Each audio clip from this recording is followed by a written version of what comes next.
উফ, গা বিষাই গৈছে একদম। বস্তুবোৰ আনি ইমান দাম ভৰি বিষাই গৈছে সঁচাকৈ। কিবা এখন ল'লেও মানে পইচা মানে 10-20 টকাত কামেই নিদিয়ে মানে। এনেকুৱা দাম হৈছে বস্তুবিলাকৰ দাম। মানুহৰ গাড়ী মটৰত উঠিব নোৱাৰি, ইমান দাম। খোজকাঢ়ি যাব লগা হৈছে, ভৰি বিষাই গৈছে।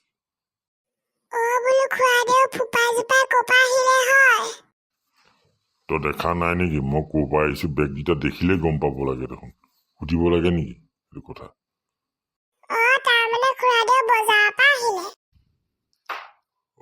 তহঁতৰ এই কম্পিউটাৰ ৰিজাল্টটো কি হলো? গম পালো সি ক'লে কিবা এটা ফাৰ্ষ্ট ডিভিজন বুলি। তই কচোন কথাটো কিনো?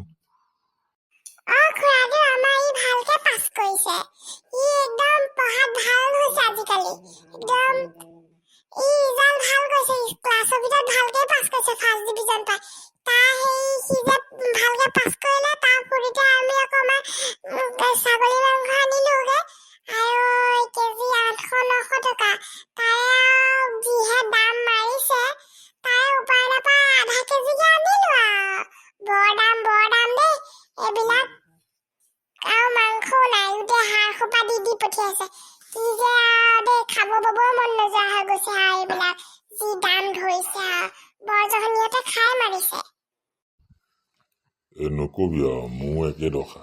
মই মানে মাংস খোৱা বাদেই দিছো। মাংসটো দূৰে কথা, সাধাৰণ 500 টকা এটা লৈ গ'লে একোডালেই নাপায়।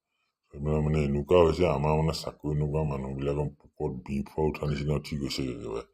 মানে কি খাওঁ কি নাখাওঁ, নেখালেও মানে লোক মানে খাবলৈ মন যায়। ভিটামিন বস্তু একো নোপোৱা হ'লেও, শাক পাচলি চব সাৰ চাৰ দিয়া। এতিয়া মানে উপায়হীন হৈ গৈছোগৈ। মানে এই চৰকাৰখনে আঁচনিৰ ওপৰত আঁচনি উলিয়াইছে, গতিকে কাম বন একো নাই। কৰ্মবিমুখ কৰিলে আৰু কি হ'ব ঠিক নাই আৰু। মুঠতে মানে কেতিয়াবা দেখিছোঁ হয়তো খোজকাঢ়িয়ে গোটেই জীৱনটো পাৰ কৰিবলৈ যেন পাইছোঁ আৰু দেই। কবি আৰু কম্পিউটাৰকে কবি ভালকৈ পঢ়িবলৈ। সিও আজিকালি পঢ়িছে বাৰু।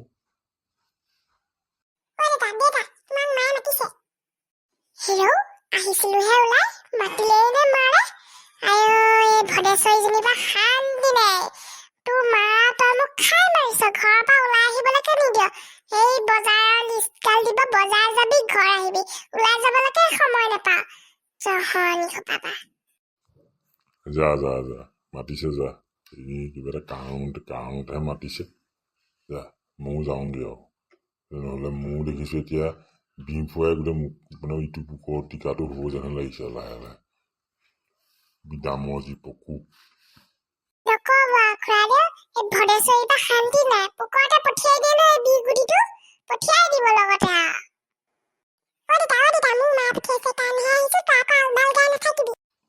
পোনাকণো ভিডিঅ'টো চাই কেনেকৈ দিলে ক'ব।